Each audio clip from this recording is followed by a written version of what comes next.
누가복음 7장 24절에서 35절. 찾으신 줄 알고 신약성경 101페이지에 있습니다. 제가 봉독해 드릴 테니까 보시고 들으시기 바랍니다. 요한이 보낸 자가 떠난 후에 예수께서 무리에게 요한에 대하여 말씀하시되 너희가 무엇을 보려고 광야에 나갔더냐? 바람에 흔들리는 갈대냐? 그러면 너희가 무엇을 보려고 나갔더냐? 부드러운 옷 입은 사람이냐? 보라, 화려한 옷을 입고 사치하게 지내는 자는 왕궁에 있느니라. 그러면 너희가 무엇을 보려고 나갔더냐? 선지자가 옳다.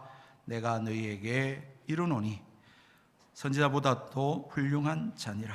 기록된 바 보라, 내가 내 사자를 내 앞에 보내노니 그가 내 앞에서 내 길을 준비하리라 한 것이 이 사람에 대한 말씀이라. 내가 너희에게 말하노니 여자가 낳은 자 중에 요한보다 큰 자가 없도다. 그러나 하나님의 나라에서는 극히 작은 자라도 그보다 크니라 하시니 모든 백성과 세리들은 이미 요한의 세례를 받은지라.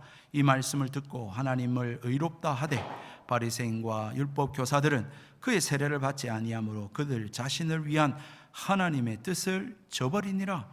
또 이르시되 이 세대의 사람을 무엇으로 비유할까? 무엇과 같은가? 비유하건대 아이들이 장터에 앉아 서로 불러 이르되 우리가 너희를 향하여 피리를 불어도 너희가 춤추지 않고 우리가 곡하여도 너희가 울지 아니하였다 함과 같도다. 세례 요한이 와서 떡도 먹지 아니하며 포도주도 마시지 아니하며 너희 말이 귀신이 들렸다 하더니 인자는 와서 먹고 마시며 너희 말이 보라 먹기를 탐하고 포도주를 즐기는 사람이요 세리와 죄인의 친구로다 하니 지혜는 자기의 모든 자녀로 인하여 옳다함을 얻느니라. 아멘. 자, 위에 인사하고 말씀을 생각하겠습니다. 하나님 살아계십니다.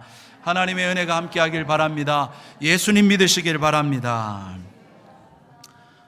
지난번에 우리가 말씀을 통하여서 그리스도인이 누구냐 라고 하는 생각을 해보았습니다. 그리스도인은 질문을 하나님께로부터 위임받은 자다 라고 하는 말씀을 드렸습니다.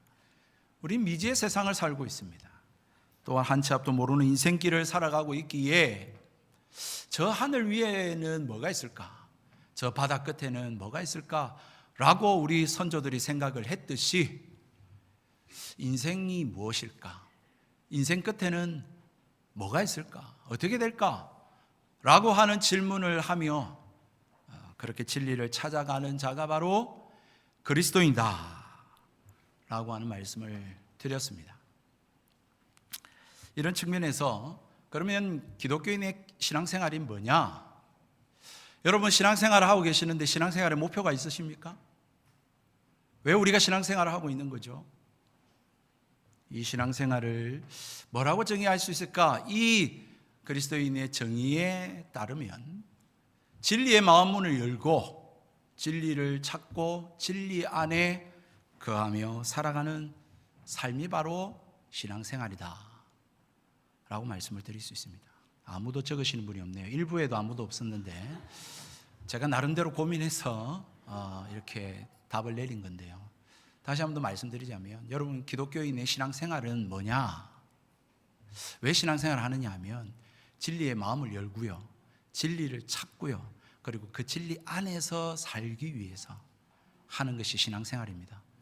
예수 믿었으면 뭐 죽으면 천국인데 뭐 한다 신앙생활 합니까? 아멘입니까?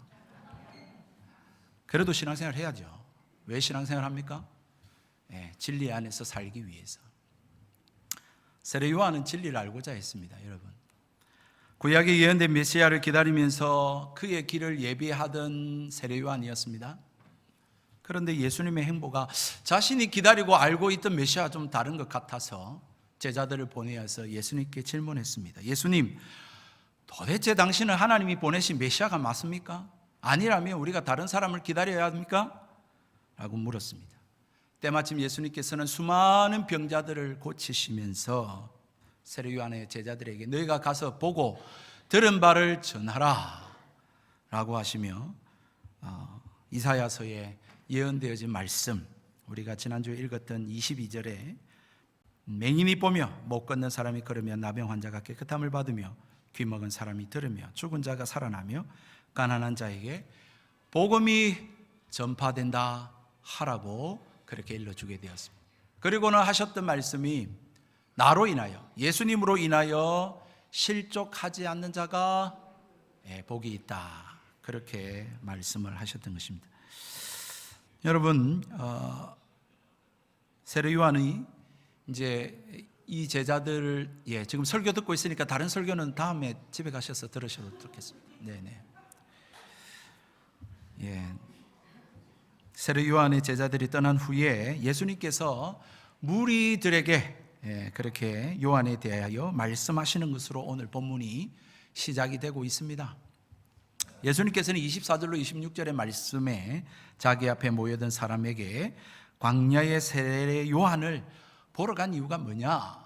라고 하는 질문으로서 그렇게 말씀을 주고 계십니다. 너희가 무엇을 보려고 광야에 나갔더냐? 바람에 흔들리는 갈대냐? 왜 이 질문을 하셨을까? 먼저 이 질문을 하게 된 배경을 우리가 먼저 한번 생각해 보십시다. 세례 요한은 오늘날 표현으로 말하자면 굉장히 특종감입니다.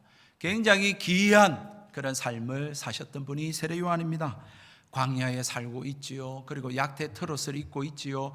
그리고 또 외치는 소리는 회개하라 천국이 가까웠느니라 이렇게 외치고 있지요. 먹는 음식은 메뚜기하고 석청만 먹고 있지요. 허리띠에 가죽띠를 띠고 있지요. 굉장히 귀한 거죠. 이상한 사람입니다.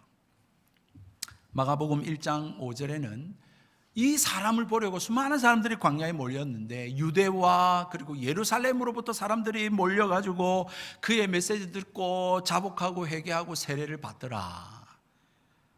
그렇게 이야기를 하고 있습니다. 말씀드리자면 시골마다 동네마다 말입니다. 이 세례 요한이 머물고 있는 광야로 다 수도권에서도 서울에서도 다 가가지고 그 사람 메시지를 듣고 세례 받고 그렇게 했다라고 하는 것이지요. 이스라엘 사람치고는 당대의 세례 요한을 모르는 사람이 없습니다. 세례 요한을 어느 정도까지 생각을 했냐면 그리스도가 아닌가, 우리가 기다리는 메시아가 아닌가 할 정도로 그렇게 세례 요한을 사람들이 궁금해했고 사람들이 몰려들었고 그렇게 대했습니다. 이러던 세례 요한이 분봉왕 헤롯 왕한테 잡혀가지고 감옥에 갇혀버린 것입니다. 얼마나 시간이 지났을는지 모르겠는데 점점 세례 요한에 대해서 사람들의 기억에서 잊혀지고 있었습니다. 사람들의 시선에 한몫 이렇게 주목을 받던 세례 요한이 감옥에 갇혀서 살았는지 죽었는지 알 수도 없고 시간이 흐르고 있고 그러면서 사람들이 점점 이 세례 요한에 대한 평가가 조금씩 바뀌어지기 시작하는 것입니다. 더 이상 그는 불의 사자가 아닌 거예요. 더 이상 저 사람이 우리가 메시아라고 생각을 했는데 메시아가 아닌가 봐 라고 하는 생각이 점점 확산되기 시작합니다. 아니 평범한 선지자를 만도 못한 어떻게 보면 평범한 선지자도 아닌 그런 그냥 사람 아닌가? 라고 하는 평가들이 나오기 시작합니다. 이런 상황에 염두에 두고 예수님께서는 이 세례 요한에 대한 질문을 던진 것입니다. 이제 세례 요한에 대한 오해를 불식시킬 차례가 왔다라는 것입니다. 왜냐하면 이 세례 요한이 옥에 갇혔죠. 또 뿐만 아니라 세례 요한이 살았는지 죽었는지 모르죠. 또 예수님께 제자들을 보내가지고 우리가 기다리는 메시아 맞습니까? 라고 하니까 사람들이 세례 요한 좀 잘못된 거 아닌가? 라고 하는 그런 생각을 가지게 되지 않았겠습니까? 그러면서 평가가 점점 무시되어지고 외면되어지니까 예수님께서는 세례 요한에 대한 변호의 의미에서 이 질문을 하고 있습니다. 어떻게 보면 지금 세례 요한을 지금 변론하고 있는 질문을 하고 계시는 것입니다. 왜 예수님께서는 세례 요한을 변호하려고 하셨던 걸까요? 예수님께서 그때 물으신 질문이 바로 우리가 읽은 24절 하반절입니다. 너희가 무엇을 보려고 광야에 나갔더냐? 너희가 광야에 세례 요한에게 갔는데 왜 나갔니? 바람에 흔들리는 갈대 보러 갔어? 그냥 구경하러 갔니? 그렇게 물으신 것입니다. 그러나 세례 요한은 시루에 흔들리고 또 자신의 이익에 따라서 움직이고 또 세상의 유행을 쫓는 그러한 흔들리는 갈대가 아니었습니다. 세례요한은 흔들리지 않는 사람입니다. 곁눈질하지 않고요, 자기 길을 확실하게 가는 사람입니다. 확고부동한 소신을 가지고 하나님이 주신 그 부름에 합당하게 자신의 소명과 사명을 다하며 자기 길을 걸어갔던 사람이 세례요한입니다. 그 결과 지금 어떻게 되어 있습니까? 분봉한 헤롯한테 밑보여가지고 바른 소리 한다고 해가지고 지금 감옥에 갇혀 있는 사람, 그런 형편 아닙니까? 세례요한은 이스라엘 백성들에게도 그랬지만 오늘 우리에게도 동일하게 그는 하나님의 사람으로서 하나님의 백성이 어떻게 살아야 하는가라고 하는 것을 잘 보여주는 그런 하나님의 사람입니다. 바람에 흔들리는 갈대가 아니라 그리스도인은 하나님이 부르신 그 부름의 소명을 따라 하나님의 말씀에 따라 사람을 기쁘게 하랴, 하나님을 기쁘게 하랴. 누굴 기쁘게 해야 됩니까?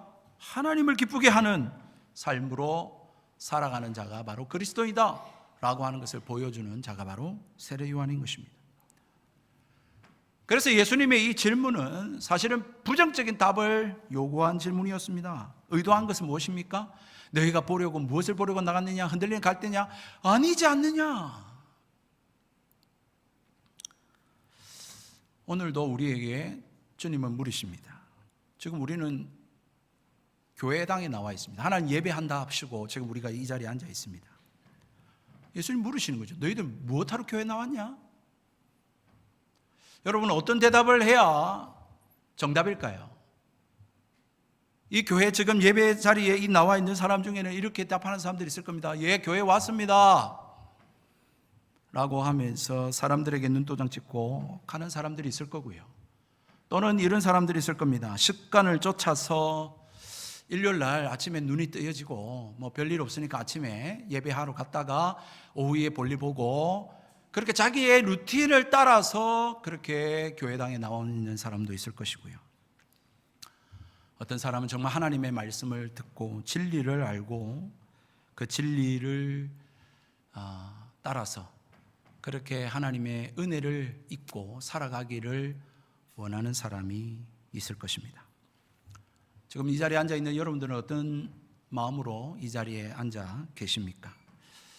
여러분, 이스라엘 백성이 만약에 광야에 말입니다, 흔들리는 갈대를 보러 만약에 갔다면, 다시 말하면 쉽게 말해서 사람들이 막 이렇게 회자되는 세례요한이라는 사람이 있으니까, 야, 그 요단강가에 가면 세례요한이라는 사람이 있는데 그 사람 아주 특이하더라, 메시지도 아주 강렬하고 그 사람이 또 세례도 베풀고 하더라 라고 하는 소문 듣고 그냥 나도 등달아서 한번 구경 가자 해가지고 왔다면, 여러분, 그 사람은 세례요한이 누군지, 왜 저렇게 사는지, 세례요한이 전한 그 메시지가 무엇인지 도무지 깨닫지 못하고 그냥 왔다가 그냥 가는 사람이 될 것입니다.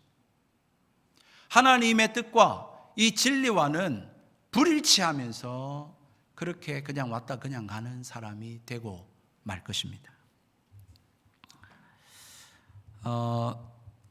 예수님이 또 물으십니다. 그러면 너희가 무엇을 보러 갔더냐? 부드러운 옷 입은 사람이냐? 보라, 화려한 옷 입고 사치하게 지내는 자는 왕궁에 있느니라. 여러분, 군중들이 광야로 나간 이유는 흔들리는 갈대를 보러 간 것도 아니지만 더더군다나 여러분, 사치스러운 옷, 화려한 옷을 입고 사는 사람을 보러 광야로 나가지는 더더군다나 아니었겠죠. 그렇지 않겠습니까? 그런 사람은 왕궁에나 있죠. 비단 옷을 입고 사치스럽게 사는 사람은 왕궁에나 있는 것입니다. 부드럽고 사치스러운 옷을 입은 사람을 만나기 위해서 광야로 나갔다고 한다면 그 사람은 지금 잘못된 정보를 들은 것이죠. 가짜 정보를 듣고 왔거나 아니면은 뭔가 대단히 오해하고 착각한 사람일 것이고, 그 수준을 벗어나서 정말 그렇게 왔다면 그 삶은 굉장히 코미디라고 말씀드릴 수 있을 것입니다. 이 질문이야말로 예수님께서는 이렇게 묻는 것입니다. 너희가 지금 광야에 돈 많고 권력 있고 줄될 만한 사람을 만나러 광야에 나갔냐? 라고 예수님 물으시는 것 같습니다. 여러분, 사실 이스라엘 백성은 매우 당시에 큰 도움이 필요한 그러한 시절을 보내고 있었습니다. 나라의 주권은 빼앗겼죠. 로마 정권에 의해서 지배를 당하면서 압제를 당하고 있지요. 고통당하고 있는 상황에서 누군가가 나타나서 이 백성을 로마로부터 해방시켜주고, 다시 말입니다, 다윗 왕처럼 또는 능력 있는 선지자 엘리야나 엘리사처럼 그렇게 능력을 행하여서 우리 민족을 당당하게 세워줄 사람, 그 사람을 기대하고 있는 시절인 것은 틀림없습니다.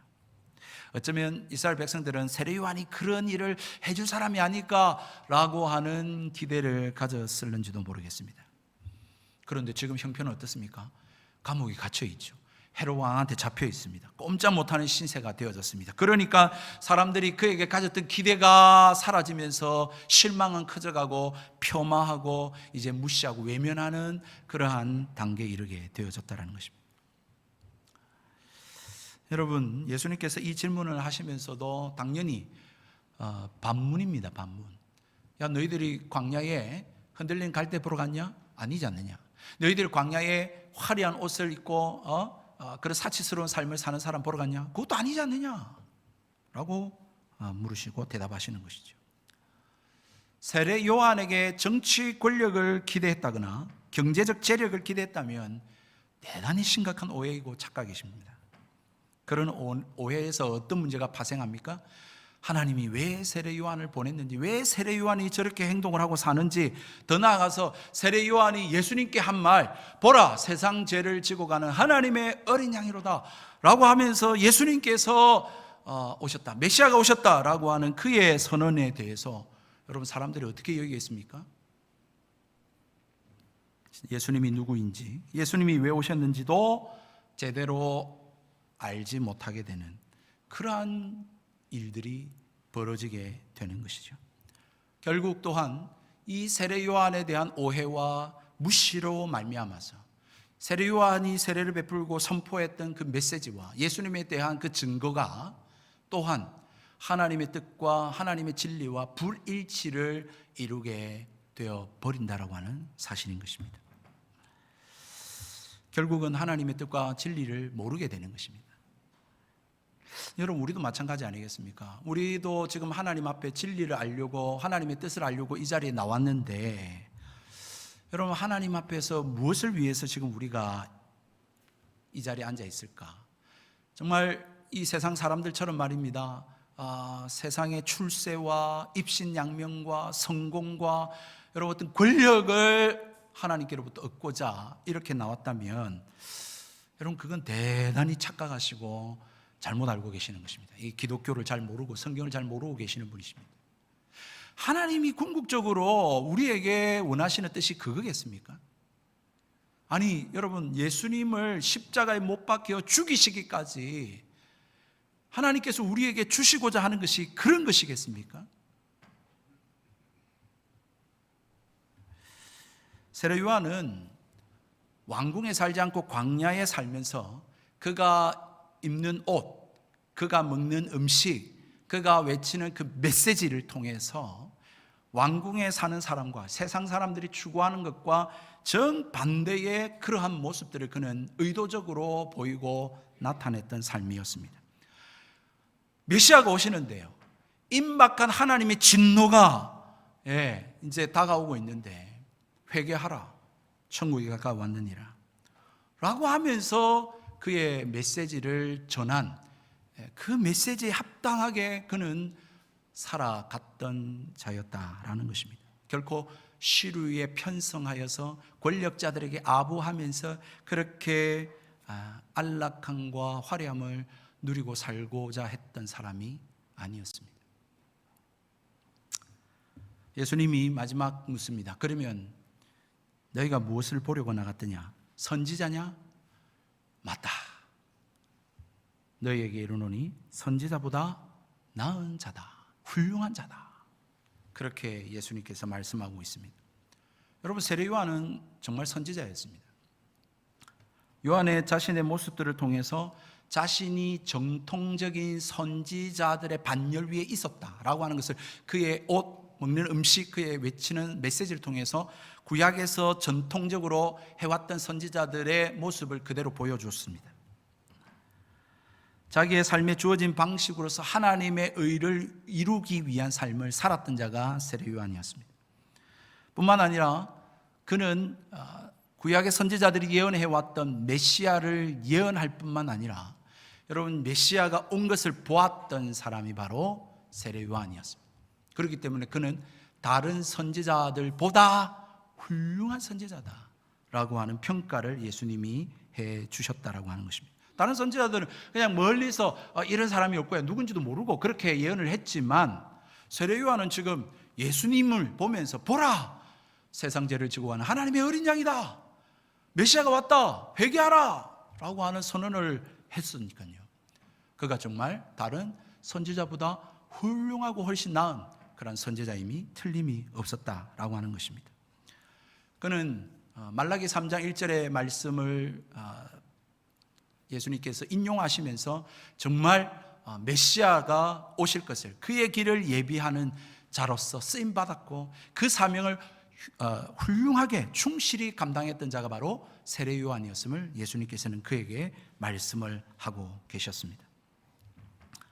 사랑하는 성도 여러분, 세례 요한이 선포하고 살았던 이 때의 삶이나 그리고 21세기 최첨단의 시대를 살아가는 오늘이나 사람들이 살아가는 삶의 방식은 크게 달라지지 않았습니다. 바뀌어지지 않았습니다.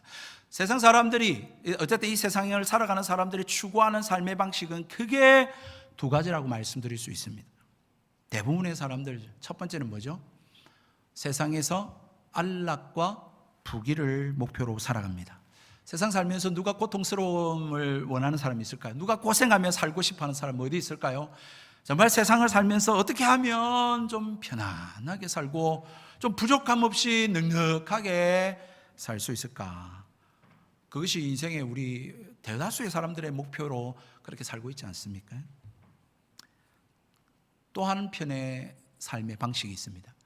그것은 예수님 때로부터 지금까지, 하나님을 아는 백성들의 삶으로 그것들이 늘 있어 왔습니다.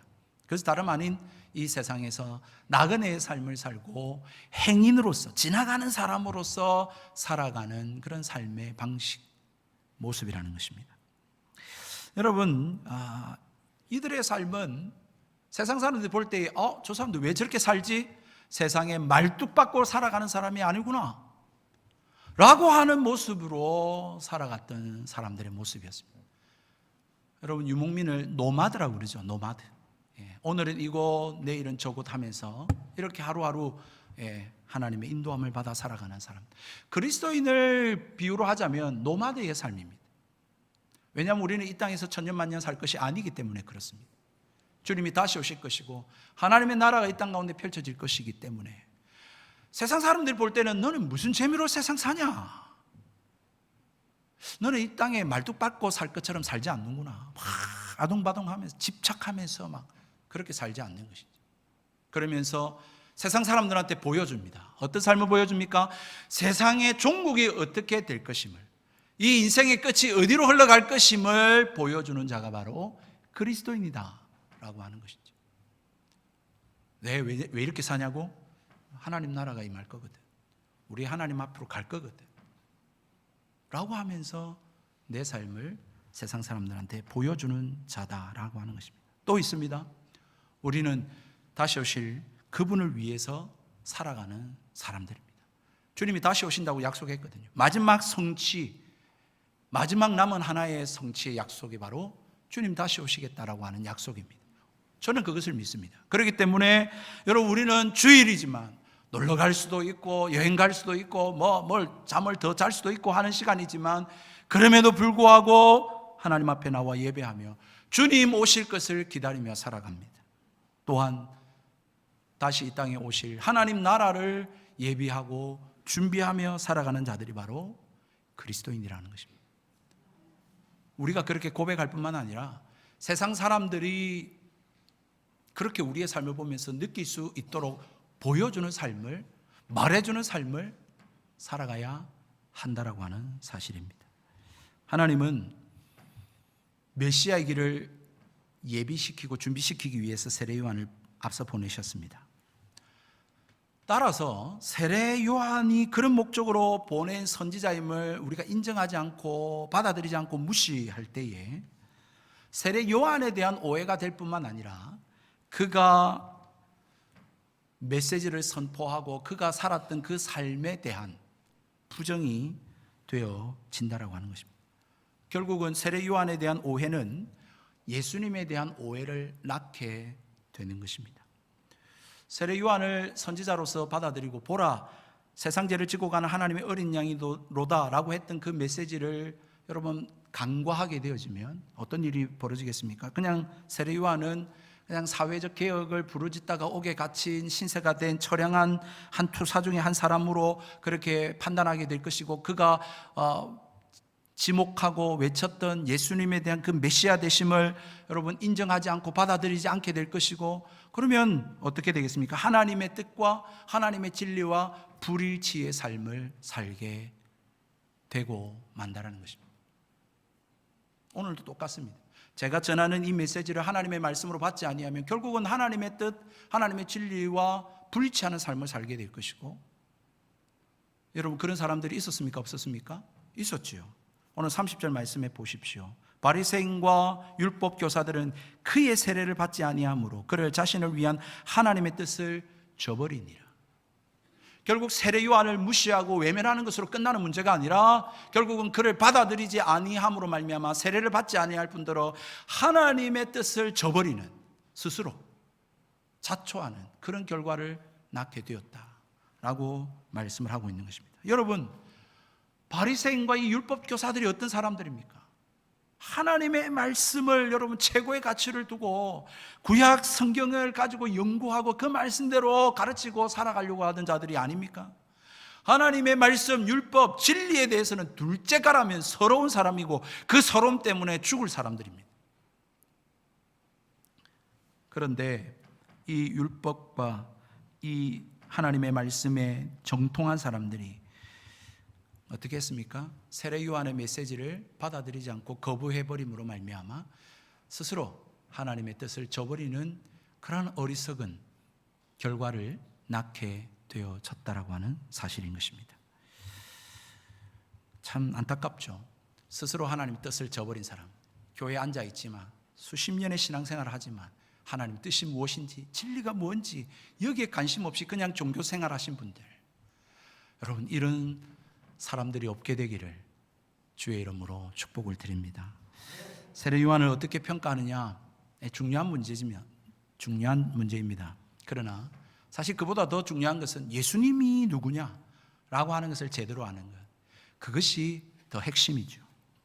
주님은 그래서 말씀하셨어요. 그러나 하나님 나라에서 극히 작은 자라도 저보다 크니라. 여러분 놀랍습니다.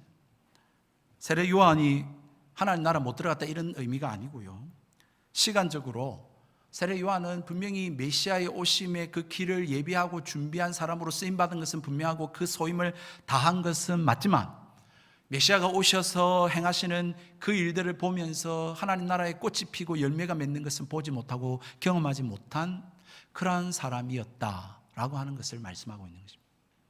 그렇다면 예수님이 오셔서 행하신 그 일로 말미암아 여러분 어떤 꽃이 피고 어떤 열매가 맺었다라는 것입니까? 하나님 나라에 놀랍고 큰 위대한 일들이 이루어졌다라고 하는 것을 예수님은 강조하고 있는 것이죠.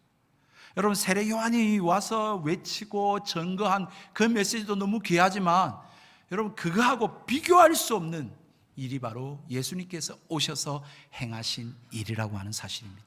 예수님이 우리를 위하여 십자가에 못 박혀 죽으시고 사흘 만에 부활하심으로 말미암아 그 하나님의 나라가 어떠한지, 얼마나 위대한지, 얼마나 놀라운 축복인지 그 나라에 들어간 자는요, 여러분 여자가 낳은 자 중에 제일 훌륭한 사람, 세례 요한보다도 훨씬 더 훌륭한 사람이라고 성경은 말씀하고 있다라고 하는 사실입니다. 이 놀라운 이 구원의 은혜, 이 하나님의 자녀된 이 놀라운 축복을 깨달을 수 있는 저와 여러분 되기를 주의 이름으로 축복드립니다. 그러므로 여러분 예수 믿고 구원받고 하나님 자녀 되었다고 하는 사람은 세상의 그 어떤 것과 비교하지 않습니다. 그것으로 부러워하지 않습니다. 그것으로 인해서 내 자신이 초라하다라고 생각하지 않습니다. 여러분, 하나님이 어떻게 하나님 나라를 가져다 주셨는데, 세례 요한이 선지자 중에 제일 훌륭한 선지자고, 여자가 낳은 사람들 중에 제일 뛰어난 사람이 세례 요한인데, 여러분 천국에서는요, 세례 요한은 아무것도 아니에요. 천국에 들어간 사람은 그 천국에서는 지극히 미미한 사람, 극히 작은 사람이라 할지라도 세례 요한보다 더 크다니까요, 더 훌륭하다니까요, 더 복받은 사람이라니까요. 오늘 그 사실을 우리에게 말씀해 주고 있는 것입니다. 오늘 이 시간 하나님의 자녀된 것을 가장 크게 기뻐하실 수 있는 저와 여러분 되기를 주의 이름으로 축복합니다. 정말로 내가 구원받았구나, 내가 하나님 자녀 되었구나. 여러분, 마땅히 우리가 해야 될 게 뭐겠습니까? 이제는 하나님께 감사하고 찬송하고 영광 돌리는 삶이 남아있는 거죠. 여러분, 이렇게 되기 위해서 여러분들 초점을 좀 제대로 맞추셔야 됩니다. 이 땅에 살면서 내가 하나님께 무엇이 더 필요하다고 이야기할까? 내가 하나님께 뭘 더 달라고 할까? 라고 하는데 초점 맞추지 마시고요, 하나님이 나 같은 죄인을 위해서 뭘 하셨는가? 무슨 일을 하셨는가? 하나님이 내게 무엇을 주셨는가? 라고 하는데 초점을 맞추고 살아가실 수 있는 그런 저와 여러분 되기를 주님의 이름으로 축복합니다. 우리가 사실 이 부분에 있어서는 굉장히 어린아이입니다. 영적 어린아이, 영적 어린아이. 여러분, 정말 우리가 좋은 게 우리가 잘 모르고 사는 것 같아요. 여러분, 어린아이들이 그렇잖아요. 어린아이 진짜 좋은 게 뭔지 모르고, 마시멜로 이야기 이런 책 읽어보셨지 않습니까?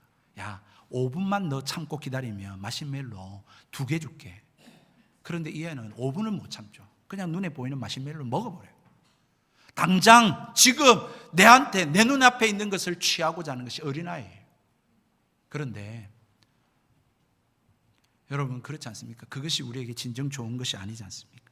지나가는 거죠. 그거는 잠시 잠깐이죠. 정말 영원한 것, 그리고 정말 장래의 미래에 우리에게 좋은 것, 여러분, 그것을 하나님이 우리에게 주시고 원하시고 계시는 것입니다. 그래서 예수님도 이러한 세상, 하나님이 주시는 것을 원하지 않고 자꾸 세상의 것을 추구하는 이 세상에 뭘 비유했냐면 어린아이들이 장터에서 노는 것으로 비유를 하고 계십니다. 그게 오늘 우리가 읽은 이 32절의 말씀입니다. 비유하건대 아이들이 장터에 앉아 서로 불러 이르되 우리가 너희를 향하여 피리를 불어도 너희가 춤추지 않고 우리가 곡하여도 너희가 울지 아니하였다 한 것 같다. 이 세상을 보니까 말입니다. 아이들이 장터에서 노는데 소꿉장난하고 놀지 않겠습니까? 어떻게 때는 결혼잔치에 노래를 합니다. 결혼잔치에 노래를 하는데 결혼잔치는 기쁘고 춤추고 노래해야 되는데 아이들이 장난꾸러기입니다. 거기서 하고 울고 말입니다. 막 그러는 거예요. 또 아이들이 이제 장례식 흉내를 내면서 노래를 하는데 장례식에는 울어야 되는데 거기서 애들이 또 장난칩니다. 하하하 하고 웃고 춤추고 노래 부르고 하는 거예요. 이 철없는 아이들, 언제 울어야 되고 언제 웃어야 될지 모르고 빈트를 못 맞추고 살아가는 이 아이들처럼 이 세상 사람들이 어느 것이 영원한 것이고 어느 것이 참된 것이고 어느 것이 진짜 좋은 것인지를 모르고 그렇게 살아가는 이 세상처럼 분별을 못하고 살더라는 것이죠. 예수님 당시 어떤 모습으로 나타났습니까? 세례 요한이 와가지고 금식하고 메뚜기 석청 먹고 회개하라 천국에 가까우니라니까 세상 사람들이 뭐라 그랬습니까? 이 정신 나간 사람 아닌가? 왜 저렇게 금식하고 왜 저렇게 사나? 라고 막 비난을 하고 무시했습니다. 근데 예수님이 와가지고 죄인들하고 같이 먹고 마시고 막 그렇게 하니까 또 뭐라고 이야기합니까? 맨날 먹고 마시고 죄인들과 세리들과 함께하고 이 죄인들의 친구구나, 쾌락주의자구나. 그렇게 또 예수님을 비방하고 비난해요. 어디에 장단을 맞춰야 됩니까? 여러분, 무엇을 말하고 있습니까? 이 세상 사람들은 진리를 분별하는 데 있어서 기준이 없다라는 거예요. 기준이 없어요. 분명한 근거가 없어요. 그냥 내가 싫으면 다 싫은 거예요. 내가 아니라고 생각하면 다 아닌 거예요. 내한테 안 어울리고 내한테 안 맞으면 은혜 못 받은 거예요. 여러분, 이렇게 세상은 자기 기준에서 삽니다. 자기 입맛에 맞게 삽니다. 자기 마음에 맞아야 진리라고 생각하고 따르고 삽니다. 이런 세상의 소용돌이 속에서 여러분, 뭐가 필요하겠습니까? 지혜가 필요하죠. 지혜가. 진짜 좋은 게 뭔가, 진짜 영원한 게 뭔가, 뭐가 참인가, 뭐가 진리인가, 거기에 대한 지혜가 필요합니다. 세상은 각자의 자기 입장과 기호에 따라 세례 요한과 예수님을 거절했습니다. 거부했습니다. 그러나 세례 요한과 예수님을 거부한 게 아니라 하나님을 거부한 것이죠. 결국은 하나님의 뜻을 거스르는 것이고, 결국은 그들은 하나님 나라에 들어가지 못하게 됩니다. 반대로 세례 요한의 이 메시지를 받아들여서 회개하고 세례를 받습니다.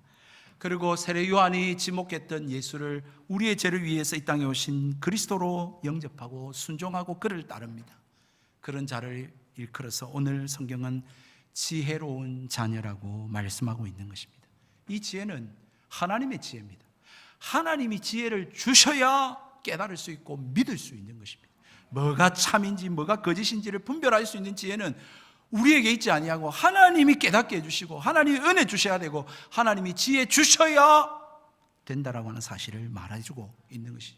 그리고 그 지혜를 따라서 살아가는 자가 하나님의 자녀고 그가 구원받은 백성이고, 그를 통하여서 이 지혜가 이렇게 살아가는 삶의 방식이 옳다 하는 인정을 드러내게 될 것이라고, 그렇게 주님은 말씀을 하고 계시는 것입니다. 사랑하는 성도 여러분, 말씀을 정리할까 합니다. 예수님에 대해서 여러분은 어떻게 알고 무엇을 기대하시면서 이 자리로 나오셨습니까? 예수님 너무 많이 듣다 보니까 예수님이 역사 속에서 많이 만날 수 있는 그런 위인들 중에 한 사람이라고 생각하십니까? 아니면 또 여러 종교들 중에 그 창시자들이 있듯이 이 기독교라고 하는 종교를 창시한 사람으로서 여기고 계십니까? 여러분, 이 구약의 어떤 선지자보다도 가장 뛰어난 선지자, 그리고 여자가 낳은 사람들 중에 가장 위대한 사람 세례 요한이 그분의 길을 예비하러 왔다고 할 정도라니까요. 여러분, 예수님의 길을 예비하러 온 사람이 이 세상에서 가장 훌륭한 사람이래요. 그리고 여러분, 예수님께서 가져오신 하나님의 나라가 어떤 것이라고, 이 세상에 여자가 낳은 사람 중에 가장 위대한 사람도 하늘나라에 가면 아무것도 아닌 그런 하나님 나라를 가지고 오신 분이 바로 예수님이라니까요. 여러분, 예수님은 찬양과 경배를 받으시기에 합당하신 하나님이십니다.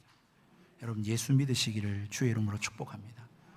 여러분이 예수님을 위해서 시간을 들이고 물질을 들이고 살아왔던 그 세월과 그 신앙생활이 결코 아깝지 않게 될 줄로 믿습니다.